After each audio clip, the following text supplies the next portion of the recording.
The unsurpassed, penetrating, and perfect truth is seldom met with, even in 100,000 myriad kalpas. Now we can see and hear it. We can remember and accept it. I vow to make the Buddha's truth one with myself. Homage to the Buddha, homage to the Dharma, homage to the Sangha.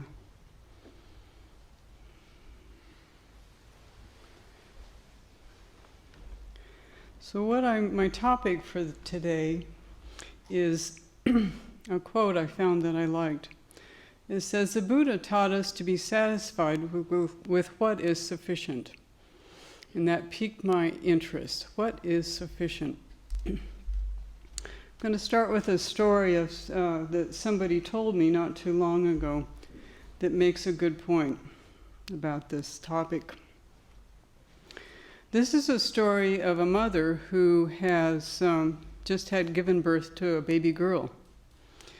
And the mother and the newborn baby came home after, sufficient time that everything was okay, and, got released from the hospital. So the mother was sitting, looking at her little baby, new baby, just wondering what her life was going to bring. And the mother thought, well, how can I help her on her way in this life? So she was sitting alone in the house. The father wasn't there. I don't know about that. And I just said, okay. The mother felt alone, but here she was. She had a new life in her arms.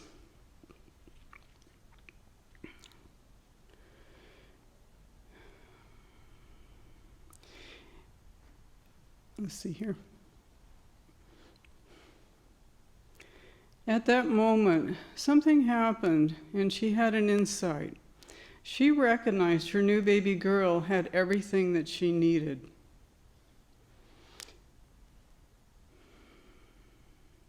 That she was complete just as she was at a day or two old, and was not needing anything more than who she already was. She was a complete being. This was not meaning that her life would be easy, the baby's life would be easy or wonderful, but that the newborn would give her life its own expression, whatever that might bring. And at that, her mom knew that at that moment that everything was going to be fundamentally fine. So in that moment, the mother wasn't fretting over the big and overwhelming task of raising a baby to become an adult. The moment of seeing her baby as a complete being gave the mother the courage to carry on with taking care of her baby and bring it into a full adult. So how does this relate to the Buddha's teaching of being satisfied with what is sufficient?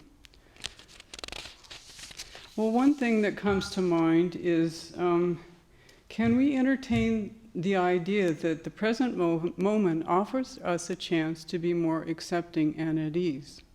Can we be willing to learn and practice new views? And how do we do that?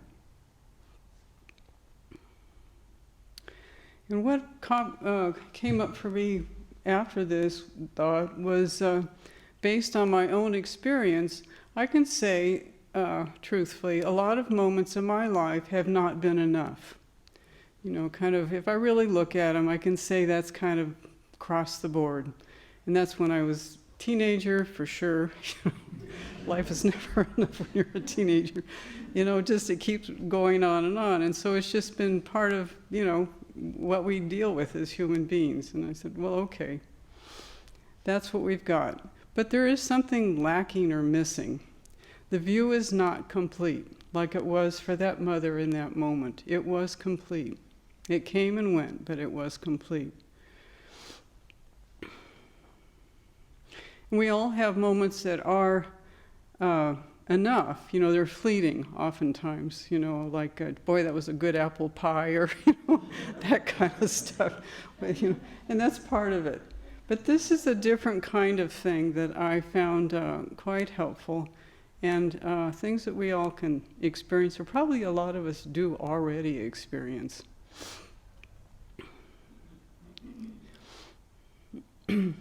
Because what is different about this story with the newborn baby is that it had a lasting effect.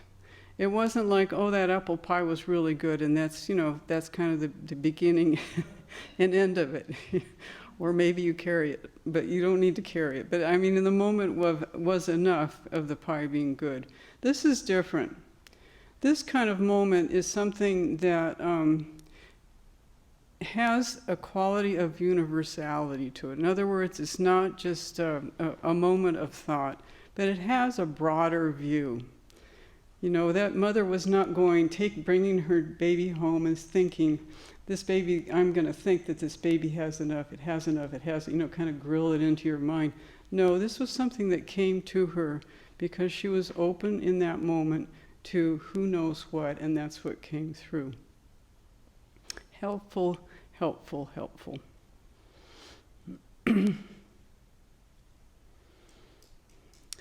So if you have something that is a universal quality, like the moment we have right now, because it's universal, it's very open, and it has unlimited possibilities. And you can put that up against with, what was that thing I said? That in my experience as an adult, I haven't really found anything that is complete for the most part, in the moment. But if you look at right now, you can see there is a universal quality to it, if you really look. And this is Buddhism, is based on what is right now. And of course we, as Buddhists, know that it's our Buddha nature. It is universal, no doubt.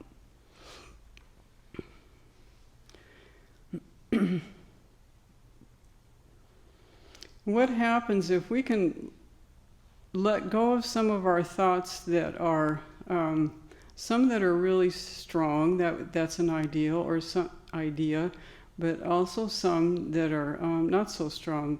Because if we can let go of some of our other thoughts that come up that aren't a big deal, then that opens things up for other possibilities. And I'm not going to say what those other possibilities are, because nobody knows. And that's what's kind of neat about this, is it's asking us to find out if there is such a thing as other possibilities that are good to do. Because our tendency, as we all know, and you can see it everywhere, is to get caught and entrapped by our thoughts, as if our thoughts give us something that they just don't. They really don't. If you look at them, they just are not enough. And I feel like our thoughts feel like sometimes they have a monopoly on what's true, but they really don't. I mean, if we are honest with ourselves, it's a nice try. It's kind of pathetic, but nice try. They just don't work. But they are a part of a much bigger picture that we simply cannot understand. We just can't do it. Our brains don't have that capacity. It's just, we cannot think that, take any kind of situation that comes up, that we have the whole complete view of that particular situation. We may think we do, and that's another topic for a Dharma talk, but we don't. We just don't. We cannot know it. We can't know the whole story of any particular condition. It is too vast and too incomprehensible, and it is universal. How do you think that we have the capability of understanding that it's something that is called universal? What we can do, we can bring our mind to what's right or wrong and make decisions that are beneficial for ourselves and others, and see what's good to do and see what's not good to do. And this comes with this very famous Buddhist story of the lute strings, which were demonstrated to be too tight, which has a really piercing sound that nobody likes, or too loose, and it has a very dead sound, kind of thunk, it doesn't make it. It's not a good sound. But what we can do when we find ourselves heading towards an old and worn out attitude that we know so well and leads us to mental conversations that often don't have an ending or a resolution. And this here I'm talking about when we get on a track that's so well worn, I don't know what it is, like pick anything, It's like, I don't know. I'll do something common. I'm driving a car, and I know that,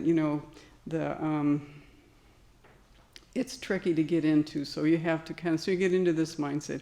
Every time I drive this car, I have to invent, and there you go, down the road of and they just do the job. Get in the car and, figure out what's going on and drive it, something like that. And those are a really good example, all kinds of things, I think we can all come up with lots of things like that just, they're not enough. In terms of a complete picture, we're struggling with trying to figure it out or trying to make it good, but it just simply is not enough. It's not sufficiently enough.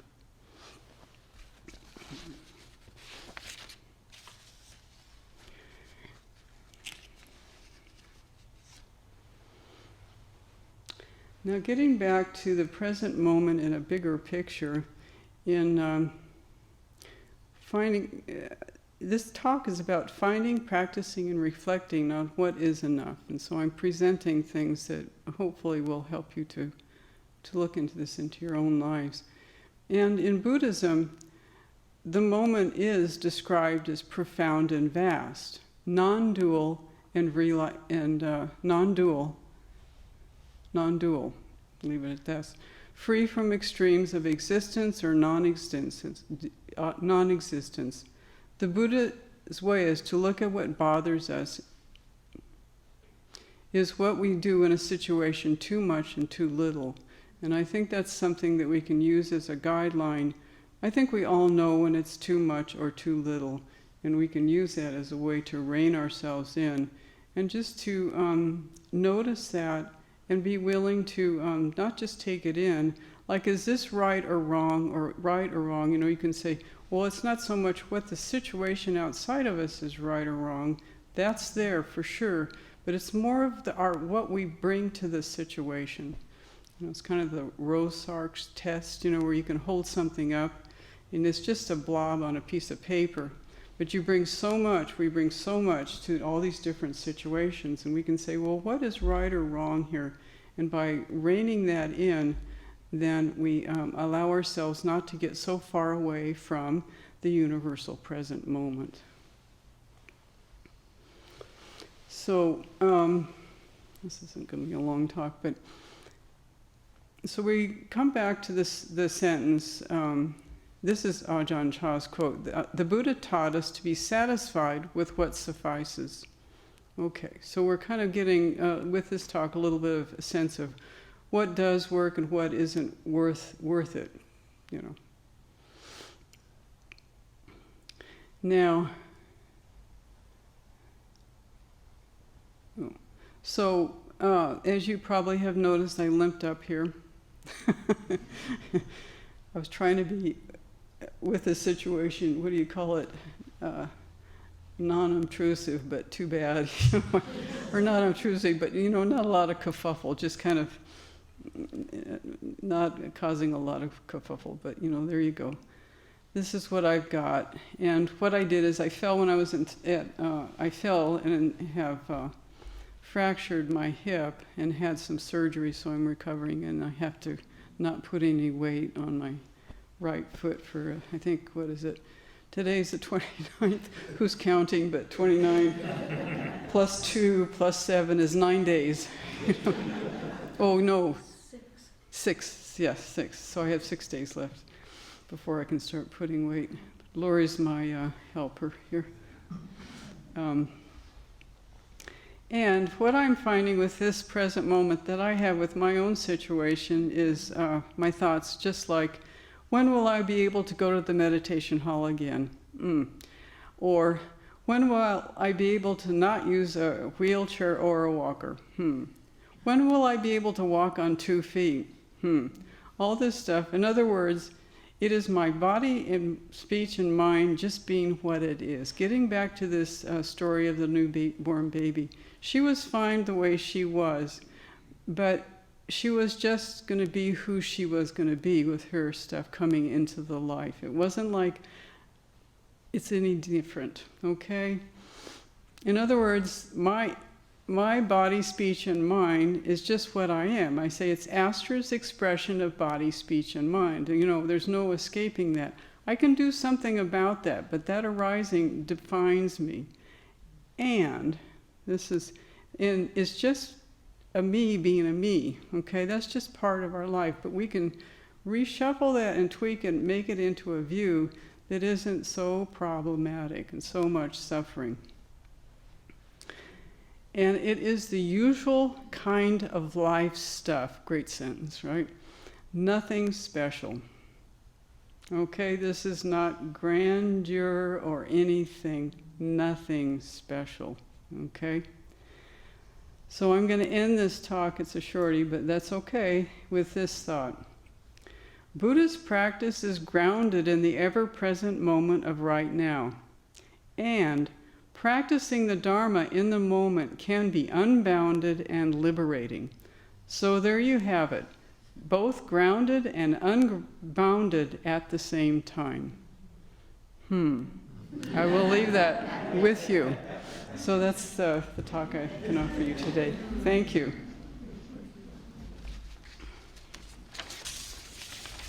And just kind of a thing, one of the monks stopped by my room the other day and she was going to recycle a card. And so I said, oh, I want that card because it's just perfect. So it's the Bodhisattva of healing. And I thought, thank you. So I have in my room now.